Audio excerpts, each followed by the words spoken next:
Deuxième partie de Frontal, votre rendez-vous politique, dont le numéro de ce jour est consacré au Congo, où le président réélu Denis Sassou Nguesso a été investi ce 16 avril. C'était, on l'a vu, en présence de nombreux de ses homologues du continent, Madame Alphonsine Mikuiza. Oui.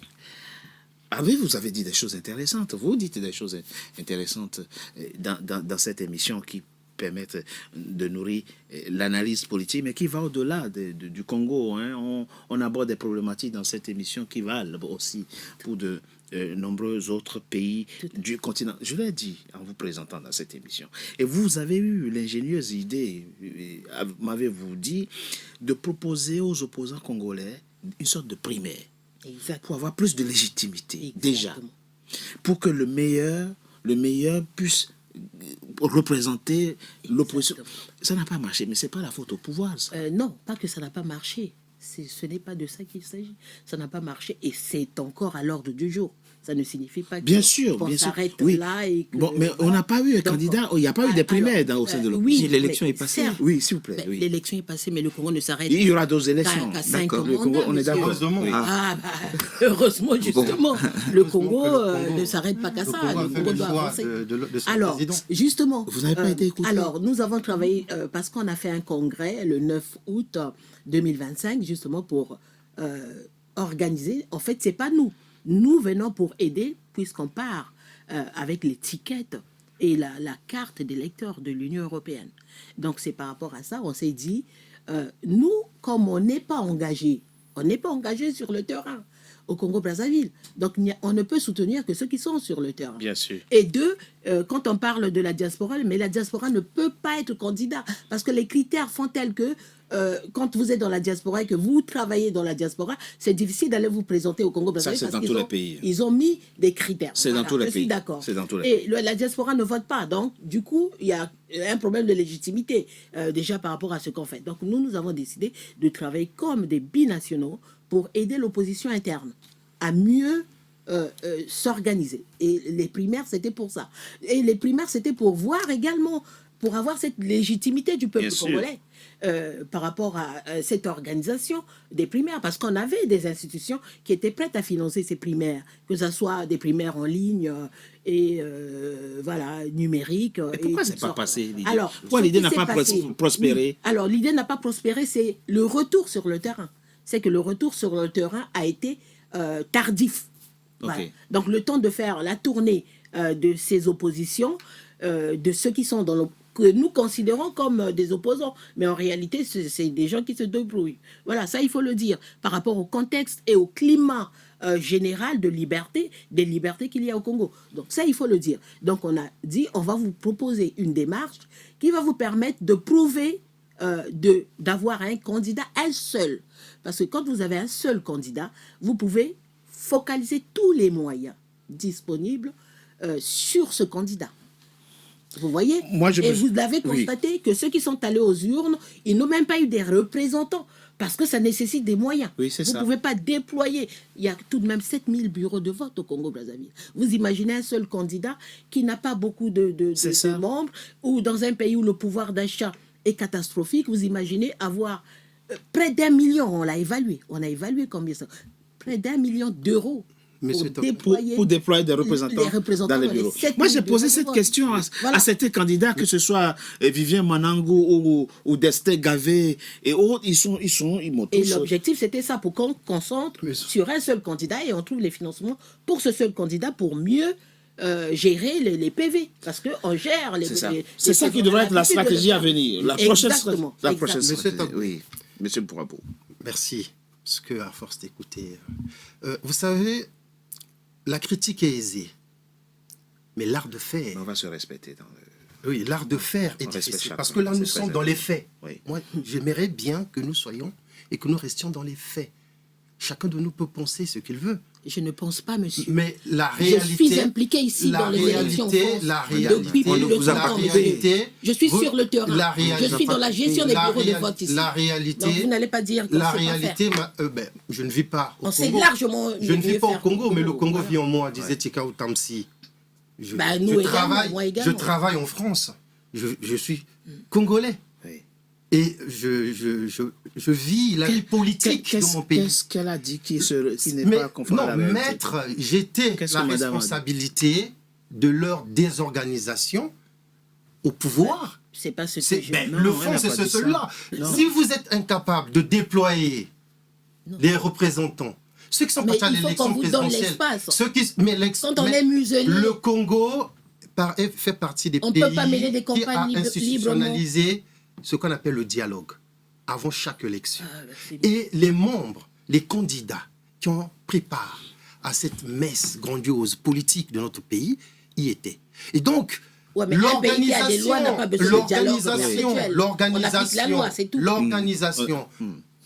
chez nous, on parle du mbongi, hein, quand on veut organiser. Quand il y a des lois, on les applique. Il faut voilà, résoudre. Mais vous entendez ce que les crises. Madame dit, et elle n'est pas la seule, les dialogues viennent parce qu'il y a des crises, et ces crises viennent de ce que certaines lois ne sont pas respectées. Oui, bien sûr. Il ne faut pas occulter l'histoire de notre pays. Nous avons un passé. Et suite à tout ce que nous avons vécu avant, pas le seul pays pour faire mûrir ce peuple-là, qui a été mûri aujourd'hui, qui s'est exprimé dans les urnes, il est de bon aloi que nous nous retrouvions avant chaque échéance électorale pour se parler, pour éviter ce genre de situation. Et c'est pas mauvais d'échanger, de dialoguer. Mais maintenant, je devais dire, les problèmes d'organisation, je vous l'ai dit, je l'ai délocalisé, même ici, au sein de la diaspora. Ils sont incapables de s'organiser. Les autres s'organisent. Nous avons vu, pour vous dire encore combien de fois, le Congo est un pays démocratique. Les opposants, ils se déplacent. Ils arrivent ici. Monsieur Richard, vous êtes à Brazzaville. Vous les avez reçus. Personne n'a été muselé. J'ai entendu des mots ici difficiles. Personne n'a été muselé. Il y a la liberté d'expression au Congo. Donc c'est un peu ce que je peux dire. Mais maintenant, le peuple a mûri. Le peuple s'est exprimé. Et pourtant, les indices, les organismes internationaux qui mènent des enquêtes sérieuses disent le problème. Madame, c'est que vous dites personnellement, on laisse monsieur individuellement. Kwabou finir. Vous n'avez fait aucune étude. Les organisations, je veux citer par là, je veux dire. C'est ça vient de votre tête. Sur des plateaux de télévision. Mais si, on est là dans le débat. Au sein des organismes, pour décréter la réalité. Moi, je ne sais pas. Au Congo, ça fait combien de temps les uns les autres. Je ne sais pas combien de temps les uns aux autres ont fait, n'ont pas mis pied au Congo. Le Congo est ouvert à tous ces enfants. Il faut vivre, être au contact aussi de ces populations-là pour savoir qu'effectivement, les Congolais sont libres. Vous-même, vous étiez, vous avez constaté. Raisonnons. Menons cette réflexion en nous débarrassant de nos appartenances partisanes. Et puisque le but, c'est d'envisager comment améliorer l'existant pour qu'il y ait plus... Si déjà l'existant est nié. Je fais donc une petite calcul juste là. Oui. Si vous dites que nous nous débarrassons de cela et nous essayons d'avoir une perspective positive pour la majorité, je tiens quand même à mettre des pincettes sur les propos que Madame a eu à préciser en disant, en remettant en cause ce que nous considérons factuel et réel, la maturité du peuple africain en termes de démocratie. Je pense que un pas après l'autre. Quand justement, c'est là la question que je vais vous mais quand poser. On remet en cause, c'est de la critique, c'est pas. S'il vous plaît. Il faut, s'il vous plaît, raison garder. Avançons. Madame, raison garder. Voilà. Monsieur Ndengue, c'est un fait que vous avez, et pas seulement au Congo, des opposants qui n'ont vraiment pas les moyens. Ne serait-ce que pour envoyer des représentants dans des bureaux de vote. Je vous jure que moi, journaliste, j'ai été témoin dans d'autres pays où les représentants du pouvoir demandent aux représentants de l'opposition, toi tu as reçu combien pour être là?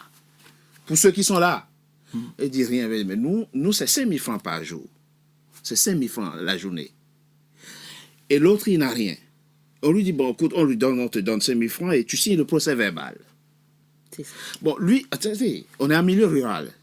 Il n'a rien à manger, lui, sa femme et ses enfants. On lui propose 5 000 francs pour qu'il signe le procès verbal qu'on va lui donner. Et ça, c'est les représentants du parti au pouvoir qui font ça. Vous avez vu ça? Non, pas au Congo, je non, c'était une question. On est en train... Non, attention. On est en train de mener... La question, c'est... La question... Ne ramenez pas sur madame, on finit. Je vous jure que c'est fréquent, ça. D'accord. Comprenez? Donc, on dit, mais toi, tu travailles pour rien. Nous, si tu viens vers nous, on a de l'argent. Et donc, c'est comme ça qu'on achète des voix. Ça, je ne vous parle pas de votre pays, mais d'autres pays. Vous voyez? Alors, la question, c'est peut-être que si on trouve un mécanisme où l'État finance la représentation de chaque candidat dans les bureaux de vote, ça peut être une solution. Pourquoi pas? Bon. C'est-à-dire qu'il ne faut pas que je manque de représentants dans un bureau de vote parce que je n'ai pas les sous, mais qu'on instaure un mécanisme où tout candidat validé par dont la candidature est validée par le Conseil constitutionnel, doit avoir la possibilité, en tout cas, d'envoyer un représentant dans dans tous les bureaux de vote. C'est possible ou pas? De mon point de vue, c'est moderne, c'est possible, mais je tiens à faire une petite rectification. Une réserve. Allez-y. Mais enfin, on ne fait pas la politique juste pour s'amuser. C'est pas une cour de récréation. Mais c'est comment? Il faut avoir l'argent. Qu'est-ce qui se passe? Donc seuls les riches gagnent toujours. Du tout. Mais la démocratie, c'est pour l'intérêt général du pays. Quand on part, c'est pour que les institutions vous allez m'excuser.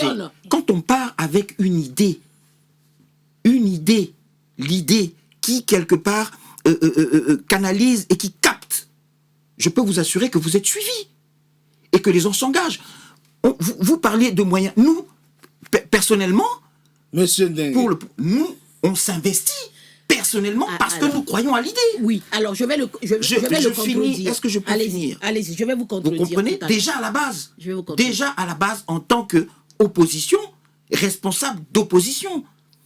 Ensuite, au vu effectivement de la capacité que vous avez sur le terrain par les idées à mobiliser, à ce moment-là, on peut voir effectivement une forme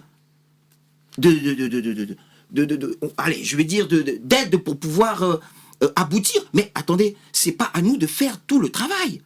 Ah non, mais c'est ce qu'on dit, c'est pas ce qu'on dit. Je vais corriger ce qu'il a dit.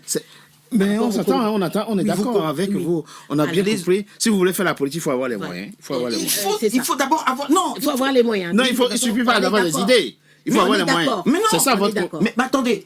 On est d'accord sur ça. Je suis désolé, tout part de l'idée. Et quand vous arrivez à mobiliser un peuple... Donc on est d'accord sur ça. Il faut de l'argent.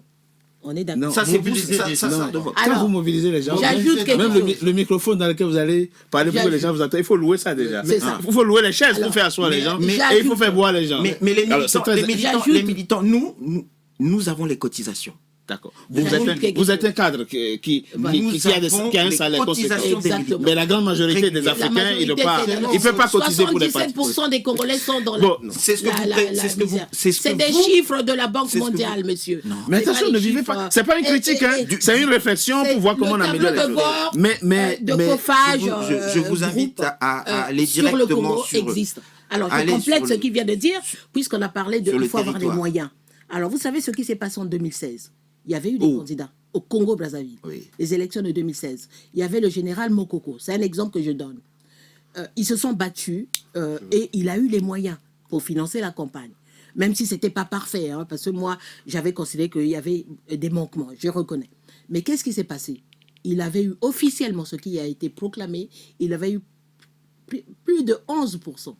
Or, la loi congolaise, justement la loi électorale, tout ce qui va avec, dit que le candidat qui a 10%, ses frais de campagne sont remboursés. Et jusqu'aujourd'hui, on est en 2026. Jamais le général Mokoko et son équipe ont reçu le remboursement. Mais ça, vous ne savez pas. Ça, c'est... Vous ne savez pas. Si, moi, je ne sais pas. Je ne sais pas. Je ne peux pas. Je ne vais pas en faire un sujet de débat parce que je ne le sais pas. Je donne l'exemple pour le financement. Pour l'instant, je ne peux pas vérifier cette information. Voilà. Donc, ce qu'on a proposé, mais avançons. Étant donné qu'il y a des critères, quitte à renforcer les critères de candidature et pour financer dès le départ. Et ça, c'est des propositions que nous n'arrêtons pas de faire. À financer et selon ce que vous représentez, on vous finance. Ce que vous dites a sa pertinence seulement de façon structurelle. je ne vais quand même pas financer mon concurrent. Oui, mais les 10%.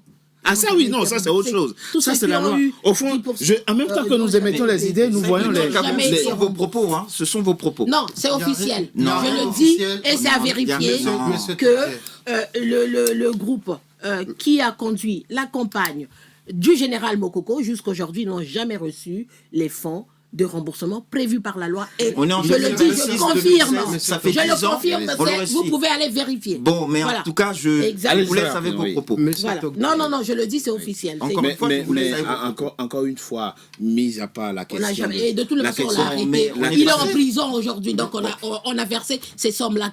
Étant donné que la personne a été enfermée, ça fait 10 ans qu'il est en prison. C'est la justice. Il faut, je pense... C'est la justice, comme il dit. C'est à la justice, voilà. Il est en prison pour des raisons que vous savez. Ben oui, mais les raisons, je ne les connais pas, moi. Pardon les raisons, c'est sa candidature au présidentiel. Ça, c'est les raisons officielles. Les raisons comptables, vous êtes au courant, et les raisons... Non, pour la comptabilité, je sais que on avance dans cette émission. S'il y a une démarche pédagogique à adopter, c'est de dire calmement les choses et qu'un jour, le président ait, on va dire, la bonhomie de se pencher sur le cas Mokoko et qu'éventuellement il puisse bénéficier d'une grâce afin de pouvoir regagner son domaine. Moi, j'avais fait une émission sur ce qui a amené le général Mokoko en prison. Les faits étaient là. Et les vidéos étaient là. Ils ont parlé de l'histoire du Congo. Vous vous rappelez? Non, revenons sur l'histoire du Congo. Ce qui ne veut pas dire qu'il n'a pas le droit, il n'a pas droit, il ne peut pas avoir droit à une remise de peine ou à une... Voilà, on s'écarte. L'histoire du Congo, non, on ne s'écarte pas. L'histoire du Congo, puisque vous parlez de l'histoire du Congo, je précise quelque chose qu'on ne veut pas dire. Ils ont dit l'histoire du Congo, mais l'histoire du Congo, quand on a assassiné le président Marien Ngouabi, vous pensez que ceux qui étaient fusillés... Non, revenons sur le cas du général. Ceux qui étaient fusillés, madame, on va... Les faits, les accusations sur... ces personnes-là, aujourd'hui ou plus tard, lors de la conférence nationale, tout a été remis en cause. Très bien. Alors, ce qui est clair, madame a beaucoup de reproches à faire au pouvoir congolais. Nous pourrons au général Mokoko. Peut-être demain, on y reviendra, puisqu'on a bien vu qu'au Congo, quand c'est politique, ça finit comme ça. Je propose qu'on marque une courte pause, on se retrouve dans quelques instants pour la Ça finit par les arrestations. Oui, vous aurez le temps de répondre. Vous aurez effectivement le temps de répondre. Je propose, mais l'émission ne porte pas sur le général Mokoko. Tout à fait. On marque une courte pause, on se retrouve dans quelques instants. C'est juste un exemple. C'était juste un exemple. Allez, on marque une courte pause. La question de financement de... Absolument. Et de l'organisation de la démocratie de façon globale, de la démocratie électorale. Indice de démocratie au Congo, c'est 2,79. On marque une courte pause, on se retrouve dans quelques instants pour la troisième partie. S'il vous plaît, on marque une pause. S'il vous plaît, on marque une pause. À tout de suite. NCA, désormais sur Free. Après son intégration au bouquet Canal+ Afrique, Canal 9 et Canal 573, NCA poursuit son développement et vient d'intégrer le célèbre bouquet Free TV, Canal 426. La chaîne panafricaine renforce ainsi son ancrage aussi bien en Afrique que hors d'Afrique. Le développement de NCA, c'est vous, nos téléspectateurs à travers le monde. NCA, la chaîne panafricaine de référence.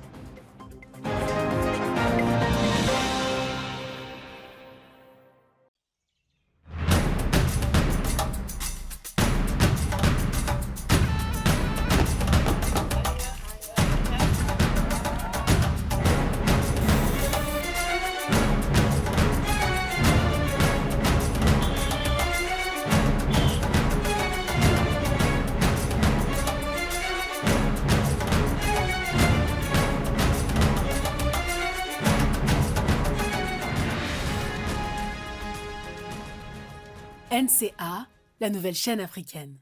NCA, the New African Channel.